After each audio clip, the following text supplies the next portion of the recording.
सासू माँ, हम बहुओं को जिंदगी भर धोखा ही मिला है। आंखों में आंसू लिए अपनी डायरी लेकर मैं हिसाब करने बैठ तो गई, पर मन ही नहीं लग रहा था। जब दिल शांत ना हो तो सचमुच किसी भी चीज में मन नहीं लगता। थक हार कर कमरे के बाहर बरामदे में रखी कुर्सी पर आकर बैठ गई। आज पवन की बात सुनकर कुछ दरक सा गया। सासू माँ कहती थी तो फिर भी समझ में आता था, आखिर वो सास है। पर मेरा पति, वो ऐसा बोलेगा इसकी मुझे उम्मीद नहीं थी। कहाँ कमी रह गई थी? आखिर मैंने तो हर कदम पर उनका साथ दिया था।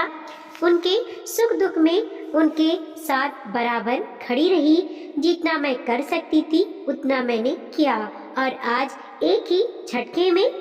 मेरा नाम साक्षी है। मैं इस मध्यम वर्गीय परिवार की बड़ी बहू हूँ।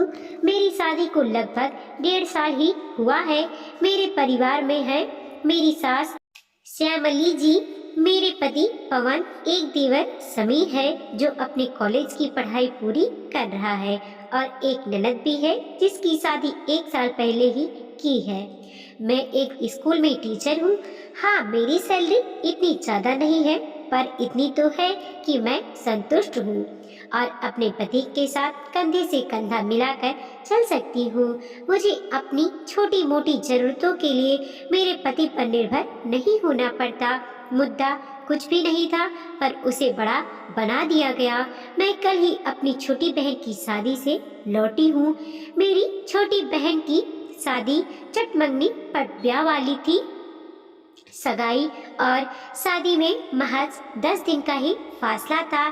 सब कुछ इतना जल्दी हुआ कि कुछ भी अरेंज करने का मौका ही नहीं मिला। सगाई के बाद से ही मैं अपने मायके में ही थी। मेरी बड़ी तमन्ना थी कि मैं अपनी छोटी बहन की शादी में उसे सोने की अंगूठी दूं, पर हम मध्यम वर्गीय परिवार के लोगों को कहीं भी कुछ खर्चा करने से पहले 10 बार सोचना पड़ता है। ऊपर से सोने का भाव आसमान छू रहा है, ऊपर से ननद की शादी भी 1 साल पहले ही की है। अभी तो उसका भी कर्जा चुका नहीं है। फिर आए दिन आने वाली ये तीज त्योहार कमर तोड़कर रख देते हैं। जब यह बात मैंने घर पर फोन करके सासू माँ और पवन को बताई तो उन्होंने मुझे साफ मना कर दिया। सासू माँ ने तो यहाँ तक कह दिया, ज्यादा सिर उठाने की जरूरत नहीं है, जितनी अपनी हैसियत है उतना ही दो। कोई पैसे पेड़ पे नहीं उग रहे हैं, और वैसे भी मायके वालों को कौन इतना देता है। मैंने पवन से कहा तो पवन ने भी कहा, माँ जैसा कह रही है वैसा कर लो, क्यों फालतू बेवजह सिर पर बोझ ले रही हो। सगुन में कपड़े और 1100 रुपए का रख देना। पर फिर भी मुझे यह बात सही नहीं लगी। हमेशा ही तो मायके वालों से लेती ही हूँ। देने का मौका तो पहली बार पड़ा है, उसमें भी मेरा मन ही नहीं किया मानने का। इससे ज्यादा तो मैं अपनी ननद की शादी में दे चुकी थी, तो अपनी छोटी बहन को क्या इतना सा नहीं दे सकती थी? पैसे तो मेरे पास इतने ही थे कि बहन को उसकी पसंद की साड़ी और सुहाग का सामान दिलवा सकती थी। पवन ने मुझसे एक बार भी नहीं पूछा कि सगुन में देने के लिए तुम्हें पैसों की जरूरत पड़ेगी या नहीं, या बहन की शादी की शॉपिंग के लिए तुम्हें कुछ पैसों की जरूरत है या नहीं। हम वर्किंग वुमेन के साथ यही समस्या होती है। सबको लगता है कि इनके पास हमेशा पैसे ही पैसा होता है। शायद यही सोच मेरे ससुराल वालों की भी थी। इसीलिए किसी ने मुझसे ये भी नहीं पूछा कि तुम्हारे पास पैसे हैं या नहीं, या हम लोग सगुन का सामान लेकर आ जाएं। खैर, उस समय मेरे हाथों में एक सोने की अंगूठी थी जो मेरे पापा ने मुझे शादी में दी थी। मैंने मेरी सोने की अंगूठी सोनार के पास ले जाकर बदलवा ली और उसके बदले में नई अंगूठी ले ली। शादी में पहनने के लिए नई साड़ियाँ तो मुझे मम्मी ने ही दिला दी और कुछ कपड़े और ज्वेलरी पवन घर से लेकर आ गए। शादी वाले दिन जब कन्यादान लिखा जा रहा था, उसी समय पवन और सासू माँ ने मेरी तरफ देखा। मैं तुरंत अंदर गई और बहन के लिए लाई गई साड़ी, सुहाग का सामान और वो सोने की अंगूठी लेकर आ गई। उसे देखते ही दोनों के चेहरे फूल गए, पर इतने लोगों के सामने कुछ न कह पाए। मैंने पवन के नाम से कन्यादान लिखवा दिया। बस तब से सासू माँ और पवन मुंह सुजाए बैठे हैं। वहाँ दोनों को मौका ही नहीं मिला। पर कल जब घर वापस लौटे तो इन लोगों ने ज्यादा सब्र भी नहीं किया। घर में घुसते ही मुझ पर चिल्लाना शुरू कर दिया। बहू, किससे पूछकर तुमने अपनी बहन को अंगूठी दी? अगर थोड़ा कम शगुन डाल देती तो क्या तुम्हारी इज्जत घट जाती? तुम्हारी हिम्मत कैसे हुई हमें धोखा देने की? धोखा? मैंने कोई धोखा नहीं दिया।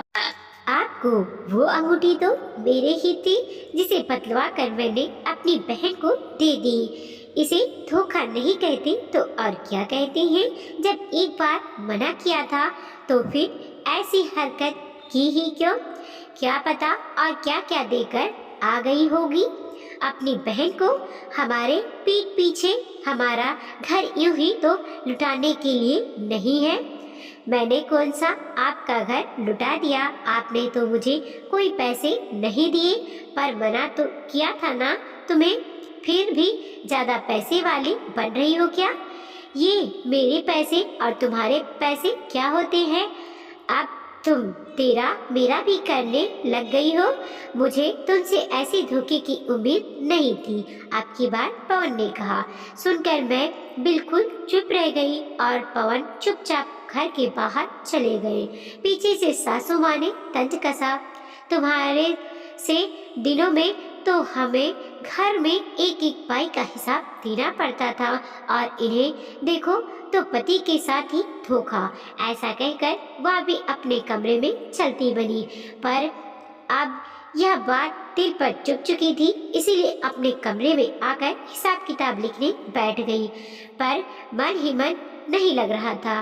पर ये सब याद करते करते अचानक मन में एक हुक से उठ गई। अपने आंसू पोंछे और वापस हिसाब किताब की डायरी लेकर बैठ गई। कुछ देर बाद जब भी हिसाब पूरा हो गया तो अपने चेहरे पर एक सुकून सा आ गया। तब तक बाहर से पवन और सासू माँ की भी आवाज आने लगी थी। पवन घर आ चुके थे और अभी भी बातचीत का मुद्दा शायद मैं ही थी। मैंने अपनी डायरी उठाई और बाहर आकर डायरी पवन को पकड़ा दी। डायरी देखकर दोनों की निगाहें मुझ पर टिक गई। सासू माँ से ज्यादा चुप्पी बर्दाश्त नहीं हुई, इसीलिए उन्होंने कहा, अब यह क्या नया तमाशा है? बहू, यह डायरी लाकर क्यों दे रही हो? डायरी नहीं सासू माँ, हिसाब किताब है। आप ही ने कहा था ना कि आपके वक्त में औरतें अपने पति को पाई पाई का हिसाब देती थी, तो मैं भी अपने पति को पूरा पाई पाई का हिसाब दे रही हूँ। घर की चीज तो पहले ही लुटा कर आ गई हो, आप काहे का हिसाब दे रही है? एक बार तो देख तो लीजिए। डायरी को पढ़ते पढ़ते पवन का चेहरा गुस्से से लाल होने लगा और फिर गुस्से से पवन ने मेरी तरफ देखा और लगभग चिल्लाते हुए बोले, ये क्या है साची? उन्हें गुस्से में तमतमाता हुआ देखकर सासू माँ ने पूछा, क्या हुआ बेटा, ऐसा क्यों गुस्सा कर रहा हो?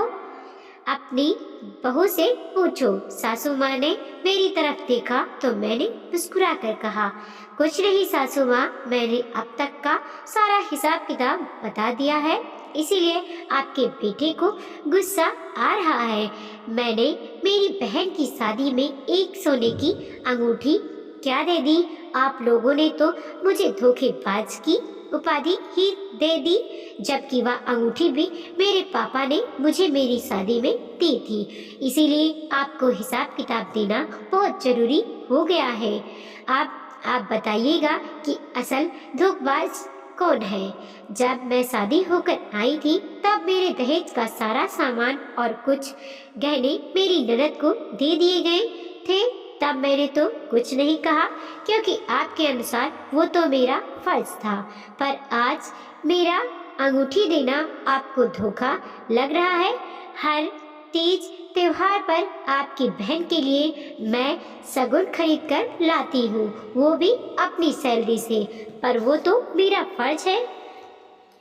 तब तो आपको मैं धोखेबाज नहीं लगती हूँ। फिर आज क्यों? और क्या कह रहे थे आप पवन जी?